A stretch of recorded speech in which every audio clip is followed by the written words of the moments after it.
अस्सलामुअलैकुम वरहमतुल्लाहि वबरकातुहू। आज हाजिर हैं हम फिर एक और वीडियो के साथ और इसमें हम डिस्कस करने वाले हैं आपके एमसीक्यूज़ जो आपके फैक्टराइजेशन में से पूछे जा सकते हैं। तो प्यारे बच्चों, इससे पहले वाले जो वीडियोस हैं आप जाके चैनल की प्लेलिस्ट के अंदर देख सकते हैं। एमसीक्यूज़ के नाम पे एक प्लेलिस्ट बनी हुई है, आप चैनल के बेल आइकन को प्रेस करें और चैनल आइकन जो है वहाँ प्रेस करें और उसके बाद आप बआसानी तौर पे हमारी प्लेलिस्ट में जाकर अपने सारी क्लास के वीडियोस जो हैं वो बआसानी देख सकते हैं। तो चलिए बगैर टाइम ज़ाया किए हम आज का अपना वीडियो जो है वो स्टार्ट करते हैं। Let's start the video. Okay, so first question is going to be the what are the common factors of these all. Let's see that what are the common factors of the equations.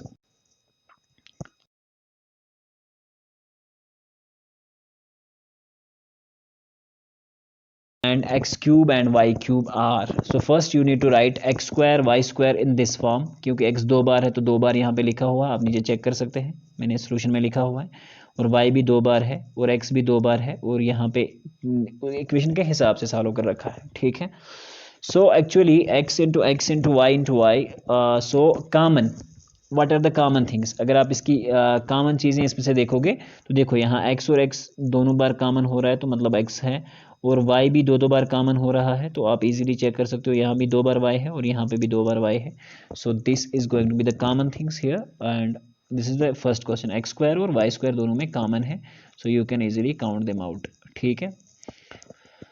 Question number 2, the common factors of x cube y square and x raised power 4 y is going to be. X cube देखो x तीन बार है, ये actually cube है, it's cube, remember this is cube here ना, this is cube.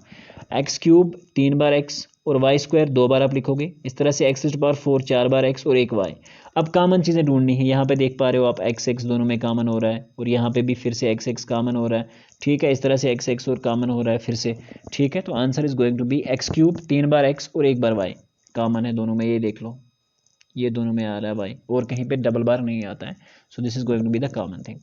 Let's move the common factors of a square m raised power 4 a raised power 4 and m raised power 2। तो यही same process आपको apply करनी पड़ेगी। a raised power square, it is square here ना, not a2, तो इसको ध्यान रखोगे। a रेज़्ड पावर a, यहाँ पे m चार बार है, a चार बार है और m।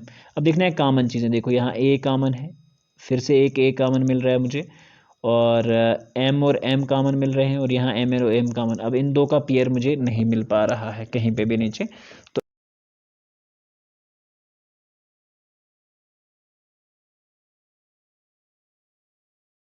p cube Q raised power 4 p raised power 4 and q raised power 4, तो सबको मैंने लिख के रखा हुआ। और कॉमन फैक्टर्स कैसे निकाले जाते हैं, सबको आपको पहले एक्सपेंडेड फॉर्म में लिखना है, तो मैंने सबको एक्सपेंडेड फॉर्म में लिख रखा है।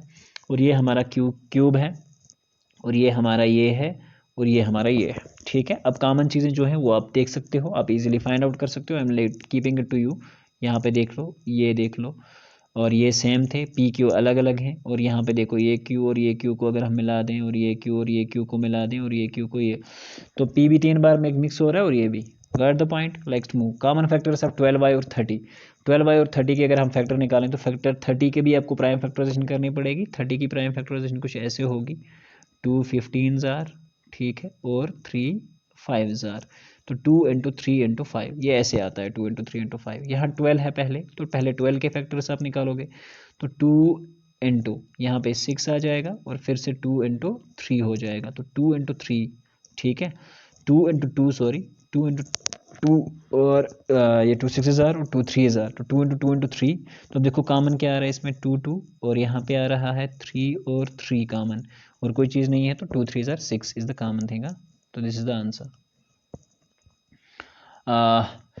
The common factors of 2x 3x cube और 4 क्या हो सकते हैं, तो इनके बीच में कोई कॉमन फैक्टर मुझे तो नज़र नहीं आ रहा है, बट अगर मैं देखूंगा 2 इंटू एक्स है, 3 इंटू एक्स इंटू एक्स है, एक्स अब तीनों में तो अवेलेबल नहीं है, 2 जो है वो भी कहीं पे भी अवेलेबल नहीं है, तो कॉमन फैक्टर जिसके साथ कुछ नहीं होता है, मैंने क्या कहा आपको, से कहन तम से खुदाई, ठीक, तो 1 है इसका फैक्टर, जिनमें कॉमन फैक्टर ना मिले तो उसका मान होता है। Question number 7, the common factors of 10ab 3bc 5c। आपको पहले सबके फैक्टर्स निकालने हैं, तो जैसे इसने मैंने ऑलरेडी क्वेश्चन में निकाल के रखे हुए हैं, 2 5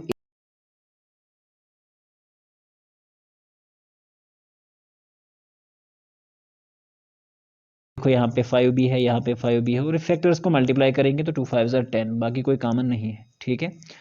common factors of 14a² b और 35a⁴ और ये फिर से आपको 14 का 2 7 आ जाएगा, 5 7 35 आ जाएगा। a 2 बार है तो मैंने लिख के रखा हुआ है 2 5 7 7 दोनों में कॉमन आ रहा, आप देख पा रहे हो। तो 7 7 दोनों में कॉमन है, a यहाँ पे भी कॉमन है, a यहाँ कॉमन है, और बाकी b एक इधर कॉमन है, एक इधर कॉमन है, ठीक है। तो 7a² b, this should be the answer, yes it is, a 2 बार है तो 7a² b। the common factors of 8a² b⁴ c² ba, question लिखा हुआ है, सबको मैंने फैक्टराइज करके रखा हुआ है। इसका आंसर आप देख सकते हैं यहाँ पे, देखो फैक्टराइज ही करके रखी हुई है। और फिर जैसे मैं ऊपर में पेयर्स बना रहा था, इस तरह से आप पेयर बनाओगे तो 4 टाइम्स आपके पास a मिलेगा आपको, क्योंकि 2 2 यहाँ पे कॉमन आ रहा है। देख लो ये पूरा पेयर 2 2 का, 2 2 4, a² a 2 बार आ रहा है, देखो यहाँ पे और यहाँ पे ये कॉमन है। और फिर b आप देख पा रहे हो सिर्फ एक जगह, यहाँ पे भी एक b हम मान के चलते हैं, इसमें भी एक b है और यहाँ पे भी एक, इनमें से ले लेते हैं। और बाकी कोई भी चीज़ जो है c जो है वो सब में नहीं है, तो इसलिए नहीं आएगा। तो 4a² b is the right answer, ठीक। Question number 10, common factors of these. Common factors मैंने निकाल के रखे हुए हैं, आपको सिर्फ देखना है एक बार कॉमन इसमें से कैसे निकाला जाता है। पहले आपको फैक्टराइजेशन आनी चाहिए तो आप कर सकते हो ये सारी चीज़ें, ठीक है। फैक्टराइजेशन पता होनी चाहिए। तो जैसे 2 3 आपका 6a था, a³ था, तो 2 3 पहले इसका 6 हो जाएगा। फिर a³ का मतलब होता है a 3 बार लिखना है, b 4 है तो b 4 बार लिखोगे, c 2 बार है तो c 2 बार लिखोगे, 3 7 21 a⁻³, तो इस तरह से आप कर सकते हो इसको। a² b है, it should B a² b ना, here it should B b।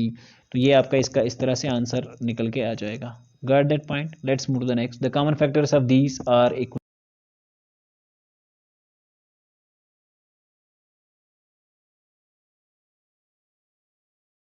ठीक है। फिर से सेम उसी पैटर्न का क्वेश्चन है। The common factors of this and this and these are these questions are only based on common factors. तो इसको ध्यान रखोगे, कॉमन फैक्टर्स के जितने भी क्वेश्चंस मैंने रखे हैं, क्योंकि इसमें क्वेश्चंस पूछे जाएंगे और 110%। अब मसला बनेगा यहाँ पे फैक्टराइजेशन का, थोड़ी सी समझानी पड़ेगी। फैक्टराइजेशन ऊपर वाला भी फैक्टराइजेशन यहाँ से स्टार्ट होता है, ठीक है।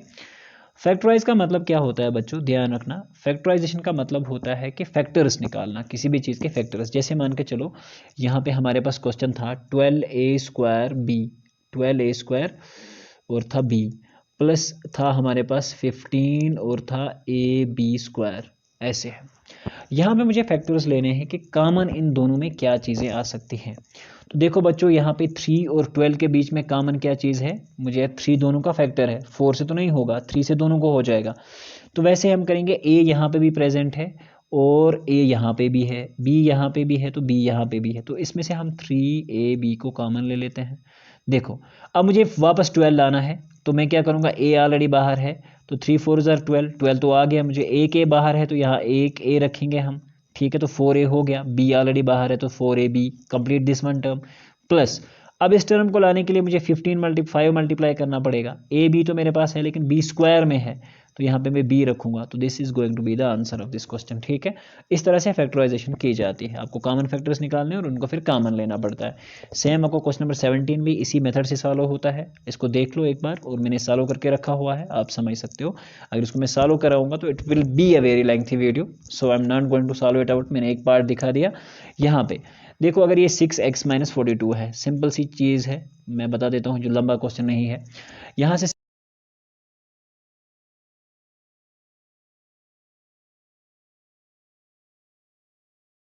6 7 42, x - 7, 6 × x - 7 is going to be the answer. आपसे बहुत बड़ा क्वेश्चन नहीं पूछा जाएगा, क्योंकि टाइमिंग का हिसाब से अगर मैं देखूँ तो बड़ा क्वेश्चन नहीं पूछा जाएगा। Factorization of 6x + 12y is going to be, 6 और 12 के अंदर क्या फैक्टर्स निकल सकते हैं, 4 भी आपका आ सकता है, 3 भी आ सकता है। तो 6 अगर हम कॉमन लेते हैं दोनों में से, तो अंदर बचेगा x + 2y। So this is the common thing. Factorization अगर इसकी हम करें तो यहाँ पे 28 है और 42 है, 28 और 42 के बीच में रिलेशन आपको फाइंड आउट करनी है। तो 14 14 दोनों को डिवाइड कर रहा है, तो 14 इसने कॉमन लिया है, a³ और b³ लेके इसको सॉल्व करा है, ठीक है। Factorization of this a³ a² b और प्लस ab², ये एक क्यूब है, a3 नहीं है, इसको ये समझने की कोशिश करना। देखो a हर एक टर्म में आपके पास प्रेजेंट है, तो इसने a को कॉमन रख लिया है, a² के लिए a³ बाहर है, तो यहाँ पे a b आना चाहिए था इसको। तो which one is the A part is the correct answer in this case, तो ये करेक्ट है। तो this is going to be your question number 22। सो यहाँ से आपको x2 y z है, x y स्क्वायर है, तो हर एक में से x y z हर एक में अवेलेबल है, तो x y z को इसने कॉमन ले लिया। तो अंदर देखो पहले केस में हमें एक्स स्क्वायर था तो x ही वहाँ पे बचेगा। दूसरे केस के अंदर हमें y है तो y हमारे पास ऑलरेडी बाहर है, तो it will not counter the things ना। So it is going to be an easy answer, is the correct answer. The factorization of this is going to be this one, you can check it out. यहाँ पे x Y हर एक में common आ रहा है, तो x Y को common ले लिया, अंदर a x plus b y plus c z बाहर रहेगा। The factorization of this thing x plus y plus z into this one is going to be like this. तो ये आपके पास आंसर होगा। आपको देखना पड़ेगा कि अगर ए आपके पास है और इस तरह से आपके पास x plus y plus z का भी ऑप्शन है, फिर बी को मल्टीप्लाई करा है, फिर सी को मल्टीप्लाई करा है अंदर,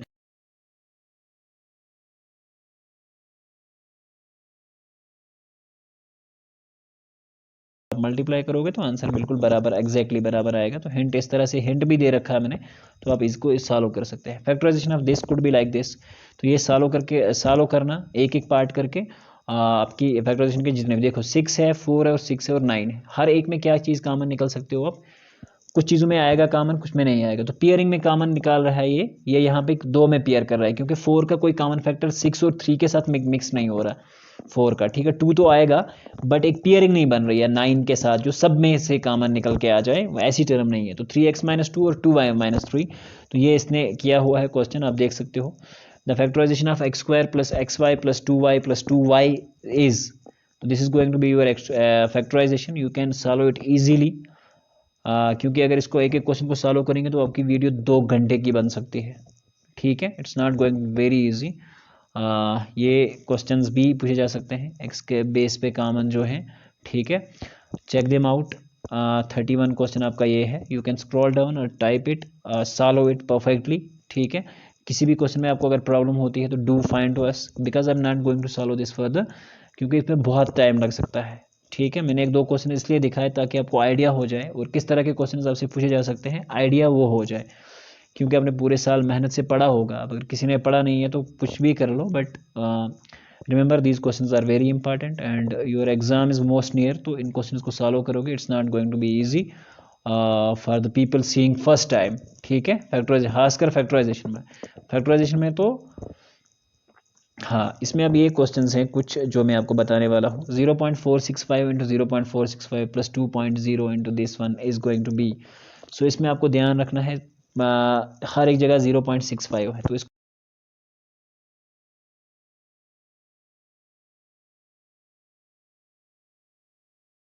तो answer is going to be 1, ठीक है। बहुत आसान सा क्वेश्चन है। Factorization of 1 plus 16x plus 64x is going to be, देखो ये सारे क्यूबिक फॉर्म में हैं, तो 1 माइनस 8x को आप कॉमन ले सकते हो और साथ में इसका स्क्वायर कर सकते हो। 1 प्लस 8x का स्क्वायर इसको एक्सपैंड करा है। Factorization of this x square plus x plus 14, आपको फार्मूला चेक करना है, a प्लस बी का होल स्क्वायर है, यहाँ पे भी स्क्वायर आ रहा है और ये 12 का भी है, ठीक है। तो it is actually 144, it's not 1, यहाँ पे 44 नहीं है, ये इट्स नॉट 14, इट्स 144 हियर, ठीक है। इस चीज़ को ध्यान रखोगे, ए प्लस बी का होल स्क्वायर फार्मूला से सॉल्व होता है। This one the value of 992 is, देखो इसके लिए आसान तरीका है, आपको इसको चेंज करना है, 9+2 की फॉर्म में लिख सकते हो आप, या 9 स्क्वायर की फॉर्म में लिख के आप इसको सॉल्व कर सकते हो, plus 2 into 90 into 9, so that is also going to be the correct option ना, फॉर 92 990 92 एक्चुअली दिस इज, ठीक है। सो आप 900 आपके पास आ रहा है, सो इसने 990 का स्क्वायर ले लिया है सीधा ही, ठीक है। तो value of this is going to be like this, 90 square plus फिर इसने इसको पार्ट्स में डिवाइड किया है, 90 स्क्वायर 9×9 36 हो जाएंगे, 3600 हो जाएगा वो, ठीक है। It should be not like this, but how he has solve it, let me check it properly, और मैं आपको बताता हूँ कि ये कैसे हम सॉल्व कर सकते हैं। एक्चुअली दिस इज 99 स्क्वायर, ठीक है, this is not 992, this is 99 square actually, this is like this, ठीक है। तो it can be written as 90 plus 90 whole square, 9 whole square, then expanding it according to this formula, a square plus b square plus 2 times a, that is 90,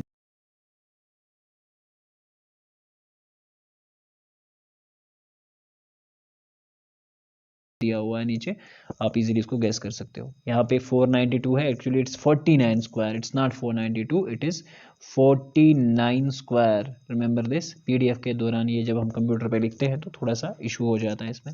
45 the factorization of this can be equal to 0 और y is equal to 0, can not be equal to 0 और x is not should not be equal to 0। तो ये factorisation आप easily कर सकते हो। ये confusing के लिए सामने कंडीशन दे रखी होती है 0.73 into 0.73 into minus 0.27 into minus 0.270 into ये वाला ये वाले जो क्वेश्चंस होते हैं इसमें 0.73 आप देख पा रहे हैं। 0.73 इंटू अगर इसको मैं कॉमन ले लेता हूँ तो अंदर मेरे पास क्या बचेगा 1 माइनस यहाँ पे 0.75 है एंड फिर देन 0.275 फिर है 73.05।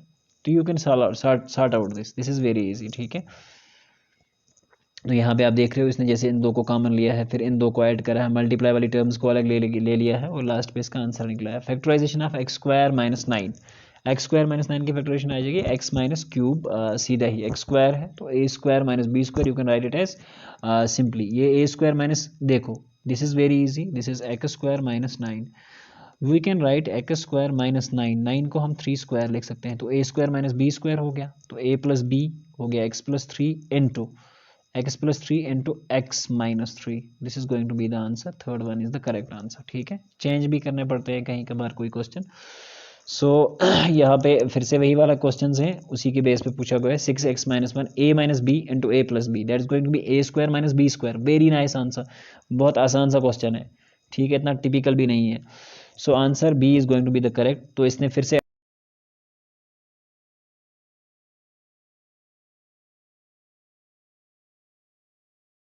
माइनस, तो answer is going to be your 0.36। Factorization of this 3x square, और ये वाली क्वेश्चन जो है ये आप सॉल्व कर सकते हैं इजीली। इस तरह के क्वेश्चन आपसे एग्जाम में पूछे जा सकते हैं। ये सिर्फ 3 आइडेंटिटीज पे बेस्ड है और उन आइडेंटिटीज को याद रखना है जो आपके एग्जाम में आएंगे। तो these are all the question, you can stop the video and check them out and solve once before entering the exam. हो सकता है कि यही क्वेश्चन आपके एग्जाम में आपको मिले, तो ध्यान रखना ये क्वेश्चन अच्छे से सॉल्व करना, और इंशाल्लाह बाकी वीडियोस जो भी हैं हमारी चैनल के ऊपर वो भी आप देखते रहें, और ये क्वेश्चंस बिल्कुल भी ना छोड़ें। इसमें हमने 66, 67, 68, क्योंकि इसमें अगर चाहें तो दुनिया भर के क्वेश्चंस आप निकाल सकते हो, 70, ठीक है, जो 1 या 2 मिनट के अंदर 70 क्वेश्चंस हमने आपके लिए सॉल्व कर रखे हैं। आप इजी डाउन वीडियो को स्लो करके स्क्रॉल डाउन करके इनकी पिक्स या किसी भी तरीके से इनको अपने पास रख सकते हैं, एंड इनकी सॉल्यूशंस भी आपके सामने हैं, करके उनको प्रैक्टिस करोगे अच्छे से, इंशाल्लाह आपका पेपर बहुत अच्छा हो जाएगा। मिलते हैं एक अगले वीडियो में, जब तक के लिए अल्लाह हाफिज़ होने के बाद।